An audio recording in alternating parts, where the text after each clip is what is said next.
What we are going to do, we're going to continue to run that poll. We're going to let you guys decide as I give you the facts of this case, whether or not you think he is guilty. And can we just admire how well she dresses on camera? Button-up shirt, nothing showing, doesn't have to show her cleavage to get some views on YouTube. Yeah, I mean, Candace is definitely one of the few female creators that I respect. Her, Laura Loomer, Pearl, etc. Because, you know, they use their brain. You know, they use their brain to make content, and then they don't use their bodies. So I can always respect that. And it's logic before emotion. Yeah. So if only definitely some good people make good stuff. Use their brains and not their tits. Shut your ass up. First one did to Candace. He likes easy hoes. Well, duh. Nigga, why do I want hard, bro? Come on, man. Play the clip. I'm going to tell you all about this woman who is accusing him of sexually assaulting her. Now, her name is Nikita Hand. I can tell you that because she's in the public sphere. She's not trying to maintain her privacy. And we should examine some of these facts. First and foremost, she's bringing a civil suit. She brought a civil suit against him, not a criminal suit. Why? Well, because she already tried to bring this case criminally twice, and it was denied due to a lack of evidence. Yeah. Okay? She claimed in the courtroom that she was brutally and battered by Conor McGregor, and yet the director of public prosecution declined to prosecute it. So let's take a look into what maybe led them to make that decision. Pause real quick. Mo has my mic muted. Okay. One sec, guys. But yeah, isn't that crazy? She tried to get him criminally. Yeah. And it didn't work. Yeah, I mean, that should be a big red flag right there. The fact that, she went to the cops and tried to get this thing prosecuted criminally twice, and they didn't want to take it. That should tell you something. Because they know, technically, there's no legal basis here because neither of you can consent. So she went the civil route. Which, by the way, guaranteed, she was probably going to do the civil route no matter what. Yeah. It's just that a criminal case would have made the civil case a lot easier. That's probably why she wanted to go that route. Because if she's able to prove it beyond a reasonable doubt in a courtroom, which Ireland has a similar standard, right? The civil case would be a foregone conclusion. And she'd probably be able to demand a lot more money. But okay, I'm just curious, like, if you were raped, right? Understandably, it's a bad experience. Yeah. Shouldn't you do a rape kit right after? Yeah. Or tell someone right after? Or have it, like, I don't know, some kind of proof? Because technically you're supposed to do a kit right away, but yeah, okay, we already know why she didn't do one. Yeah, okay. I'm convinced a big part of the reason why she came forward like this and is blaming him for sexual assault is because probably embarrassment for infidelity. That's a big thing. Remember a couple months ago, actually a while ago, a woman flew to Romania with a boyfriend to visit the Tates. And all of a sudden, the moment that she was caught or was in trouble, she said, "Oh no, I'm being held against my will by these guys." Same story, bro. Got caught. They always have that get out of jail free card, which is, "Oh, I was assaulted. I didn't consent to it." Yeah. That's what they can always do because, like, a lot of these girls, bro, have boyfriends and shit, and they do this scandalous stuff. Bro, living in Miami, you see so much shit happening, bro. You married women. Like it's like you're like, wait, you got a man at home? Yeah, but he don't need to know. I'm like, you, this is insane, bro. But it's normal. It's normal. They don't care anymore. I mean, shit, they can get away with it. So why even care? Yeah, it's what it is, bro. All right.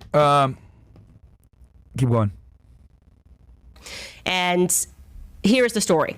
First and foremost, actually, let me just give you the emotion of this. This is actually a clip of Nikita Hand, just speaking to the fact that often people are just responding to emotion. This is her walking out of the courtroom after she scores the victory against Conor McGregor. Take a listen. To all the victims of sexual assault, I hope my story is a reminder that no matter how afraid you might be, speak up, you have a voice, and keep on fighting for justice. I know this has impacted not only my life, my daughters, my family and friends tremendously, and it's something that I'll never forget for the rest of my life. But now that justice has been served, I can now try and move on and look forward to the future with my family and friends and daughter. That's her loser ass moving husband testimony. To the side. She cried throughout the trial. She spoke about how she had. Hold on, this is obvious, but like, if your wife did that to you, would you still be by your side for anybody here? Like, bro, you're still there after she went purposely to cheat on you, got allegedly raped, and it came home to you like, oh, this happened to me. Nigga, what? Yeah, guys, she won the case. It's a civil case, which means basically the Irish, you have a different term for it, but basically preponderance of the evidence, guys, is the standard, which is fucking nothing. It's like 51% to 49%, right? It's not really a high threshold, right? Versus a criminal case, you need a lot of evidence beyond a reasonable doubt, right? So he was found liable in this situation, which honestly isn't that high of a burden to prove. And she ended up getting like €250,000 on this, right? Which I think is the equivalent to like 260, 270,000 US. But, you know, dude, this is what I tell you guys all the time. Never, ever take women seriously that do drugs or have an alcohol problem. They do dumb shit like this, and they put you in a weird spot. Now you're sitting behind her, wondering, oh shit, she cheated on me with this fucking guy, and I'm sitting here supporting her like a fucking idiot. You know what's scary? This could be the most... All that money should go to the nigga, if I'm going to be honest. 100%. He should get all the money. She should get none of it. Which she'll take all of it. But... Incredible. Let's be real here. You can find the nicest girl... He should take the money and run. For putting him through that shit. Well... That's what he should do. I mean, cheaper to keep her, I guess? I don't know. But... I don't know if they're actually married, but they have a kid together. Something. But could you imagine a beautiful young girl, so nice, so polite, that is amazing in person. Great person, by the way. Good qualities, quiet to the nine. Girls night out, they go out for drinks. She now becomes one of the most insufferable, thirsty women out there because now with alcohol, she's lit, she's loose. Before you know it, if that's her girl, she's slopping on some knobs at the club. It happens all the time, bro, especially in Miami. So I'm not surprised by it with alcohol at all. Yep. Cool. But I tell you guys all the time, stay away from girls that do drugs. Stay away from girls that have an alcohol problem. Stay away from girls that want to be entertainers. Stay away from girls that are, have an incentive to be in the limelight all the time. Attention whores. Streamers. Like, these are all women that you need to absolutely stay away from. But you know what's scary? You getting drunk with a girl and she smashes you. Guess what that means? She'll do it with anybody else. like she's drunk, bro. Like to me, that's an L. Like it's an L. Getting drunk with a girl. Come on, man. I mean, common sense, bro. But we can play it. To have a tampon surgically removed. So if you hear that as a woman, you're instantly like, oh my gosh, how could any person ever think that she did anything wrong in this? Like very clearly, Conor McGregor must have. Okay, so here is the actual backstory. Nikita Hand actually contacted Conor McGregor on social media. The two of them struck up a back and forth social media flirting relationship.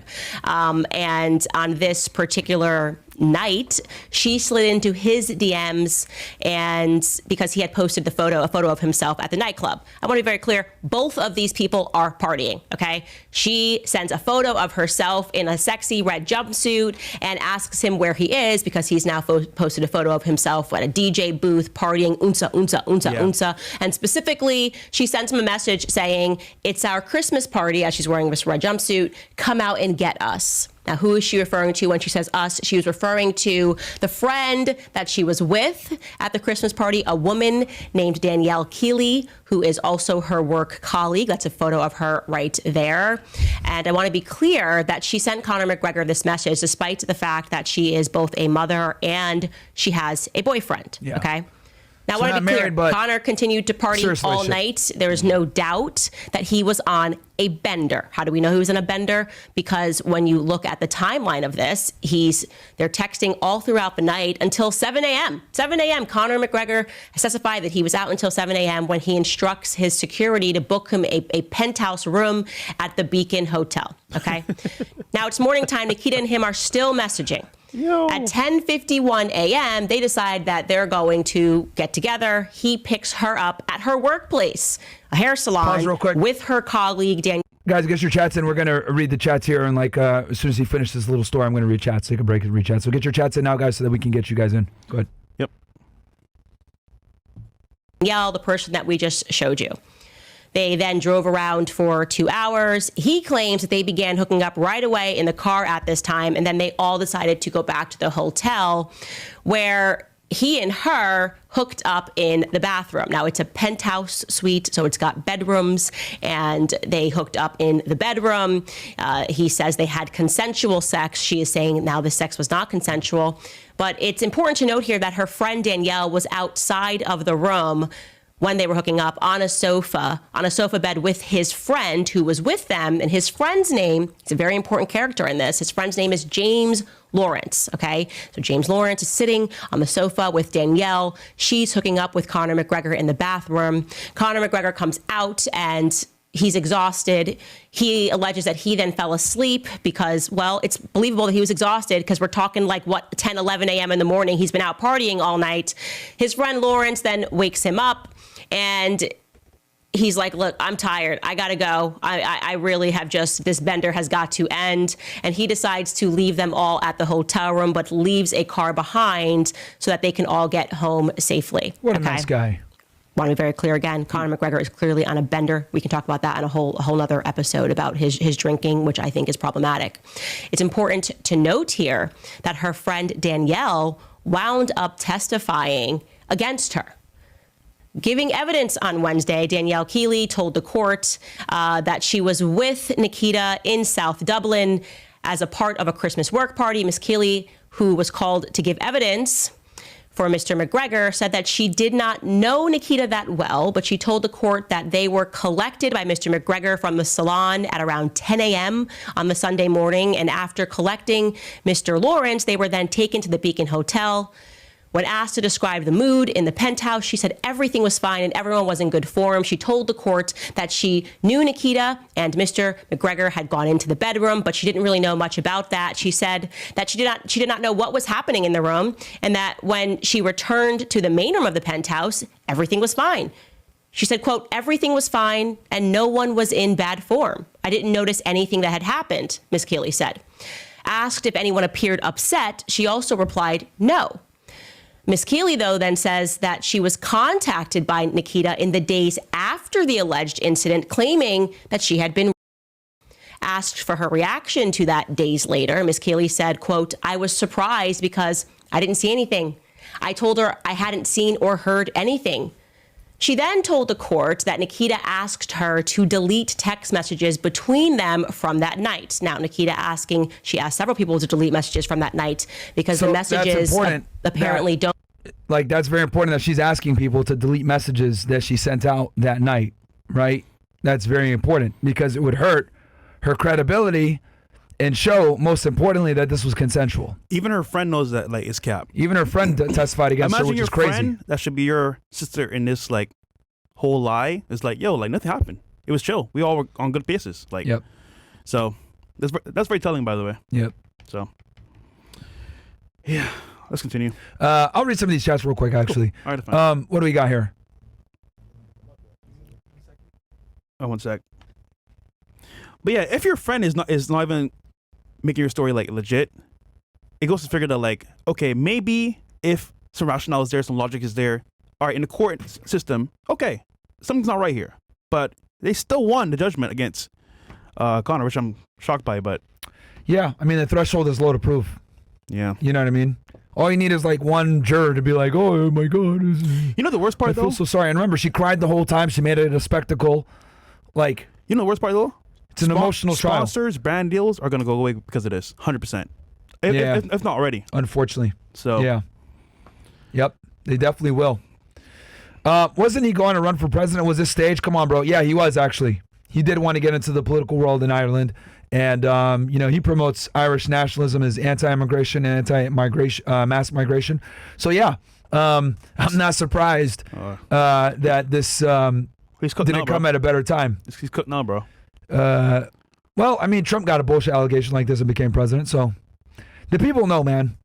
What's up, FNF fam? What are your thoughts on Jonathan Major's ex-girlfriend dropping all the charges she brought on him after everything had been taken away from him since her accusing him, WFNF team? Well, I'll tell you this, Elijah. That didn't hit the news because I didn't hear about it. I heard about it. That should tell you everything you need to know. I think he paid her or somebody paid her. Because why would you drop all charges randomly like that? And then come to find out, like... Well, she can't be the one to do that. No. It's a criminal case. Under the table. he's dating Megan Good, right? She's been paying all his bills pretty much after this whole controversy happened. He's not getting any money at all. I think somebody give her some money and say, yo, just drop all this shit. What I think is, if that's the case, is maybe they paid her to not testify. Then they had to drop the case. But I don't think they paid the Diaz off. Oh, no. That's a big case for them. They paid her. To not testify. Yeah. That could be possible, too. Because why would you drop it all of a sudden? Unless you got paid. Unless you got paid. Yeah. Or she just didn't want to get cooked anymore. Or she did want to move forward and they didn't have enough evidence. But either way, it's L. Either she was paid off, or B, they didn't have enough evidence and it was an L regardless. Either way, she destroyed Marvel and destroyed his career. So it's sad, bro. One woman could destroy your whole kingdom. Yeah, his accusation is crazy too. I remember him trying to run from her. He ran from her. It's He on literally camera. ran from her for like blocks. And she was like attacking him and stuff. I don't know. To me, if someone is the aggressor and they're running from you, this says a lot about who's really the aggressor. Just in my opinion. Bro. But that's my assumption that someone paid her. Who knows though? Yep. All right. Any more? Don't show a young woman that is in distress. These are just the facts. These are just the testimony that has been given. Now, this is by her work friend and colleague. I don't know what her incentive would be to lie. Obviously, she's also got the proof in the form of text messages of when she was informed days later, that her friend who she was with, the room that she was just outside of, that a horrific had just taken place, okay? So let's be clear. Let's fast forward. She now is telling her friend that she's... And Nikita then decides to do what you're supposed to do. She goes after Conor McGregor criminally. And I want to note that she only goes after Conor McGregor for this alleged sexual assault. She names Conor McGregor in this as they begin to investigate this situation. And of course, the police take this very seriously as they're investigating it. This means taking statements from everyone who could plausibly testify as to what happened that night. Curiously enough, Conor McGregor's friend, Lawrence, who was also present, the one that was on the sofa, states that not only did Conor not rape this woman, he believes it was consensual, but also that he, Lawrence, also had consensual sex with Nikita that night. Wait, what? Yeah. Whoa, hold up. What are you saying? This would be, of course, a big deal.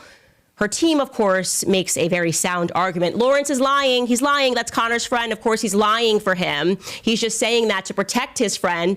But then, in the course of this investigation, some very interesting evidence turns up. CCTV footage from that morning, which captures her kissing and touching both Conor McGregor and his friend. Okay? The CCTV footage also revealed that after McGregor left the hotel... So this happens a lot, right? Where... these girls will make these accusations, right? And let's just call a spade a spade. She's a promiscuous, right? This reminds me of the Kobe Bryant case back in the early 2000s. He invites a girl up to his hotel room and he has sex with her. And she goes ahead and says that he raped her. And a big reason why the criminal case didn't end up kind of really progressing and she ended up having to kind of take it civilly was they found of different men on her underwear, right? So this woman had been hooking up with a bunch of guys prior to Kobe. It was one of the things that actually like fucked her up and she didn't want to get out there. So that's what happens a lot of times, guys. Like these chicks are promiscuous women that make really bad decisions and them saying, oh, I'm going to go ahead and go after you criminally or civilly or whatever. It's their last chance to kind of garner some of their dignity back. Because, look, bro, being right, like it might be fun in the moment, but girls like have nightmares about this shit, right? This is why girls that are on OnlyFans, girls that are sex workers, porn stars, etc., like strippers, like these women are mentally unstable a lot of the times and they have to take antidepressants. Why? Because it's not natural for a to be promiscuous. Their biology doesn't encourage it. They can only have one child per year. Okay? There's a reason for that, and there's a reason why God made it that way. Hell, if I'm gonna be all the way honest, there's a reason why only one actually matters to create life. God don't care about these, so why should I? Right? Like, you only need one gender to actually to have a child, and it ain't fucking the woman, right? Why is that? Probably because God doesn't want these girls to be running around trying to chase a climax all the time. But they still do it. They still fucking do it. Right? Now, I know the feminists are probably getting mad at me for saying that shit or whatever, but it's fucking true. Women are not designed to be. They're not designed to be promiscuous. It doesn't allow it. We have all these natural signs and signals that promiscuity is completely unacceptable for, to include the mental issues. So this girl probably woke up and said, damn, both of them smashed me and they're probably going to laugh at me about this shit. I'm a and I got a boyfriend and I got a kid. Yo. I need to reclaim some of my dignity back because I don't want to be known as the whore in Ireland. Guys, Ireland isn't a big country. It's not. Conor went to school with this. She knows. See, here's another thing that's important too. They know the same people. They literally went to school together. That's how they knew each other. So he knows who her boyfriend is. He probably knows who her kid is. He probably knows who her circle are. So that getting out, that she stepped out in her relationship while having a kid and having sex with a Conor McGregor. Embarrassing. And his friend is extremely embarrassing, and she's going to have to endure that throughout Ireland. Yeah. Oh, you fucking slag. She don't want to fucking hear that shit all day. So she's like, fuck that. She got cooked. And this is what people don't want to tell you guys, right? Ken is being a lot more professional about this than I am. But I call a fucking spade like it is. She's a and women aren't designed to be. So since women aren't designed to be, she's got to live with the fact of be looked at as a whore in a small community where Conor knows everybody that I align myself with. He doesn't have to live here. I do. Or get a payday and make an accusation. Come on, guys. We all know it's going to be the fucking latter. Also, I find it funny she denies sleeping with the other guy. And it's crazy because she's a groupie on some level. She hit him up on Instagram first and then got into the penthouse and then smashed Conor and then smashed his friend. And typically, let's say you're an artist or celebrity, that's going to happen. They'll smash either the get-to guy or smash the celebrity first and then everyone in a whole team because it just makes sense that way. But honestly speaking, bro, she's 100%. But she knows that too, so. Yeah. Isn't it funny that they want to get back their dignity by suing you and getting money from you? Of course. Because now she can always say that I'm a victim. And also, she can hurt his career by doing this at the same time. Yeah. She gains credibility while he loses it. I know she's do you a have more victim. chats? Yeah. I know she's a victim too as well. Of course. So no one's going to challenge her on it. Except for base niggas like me that know that she's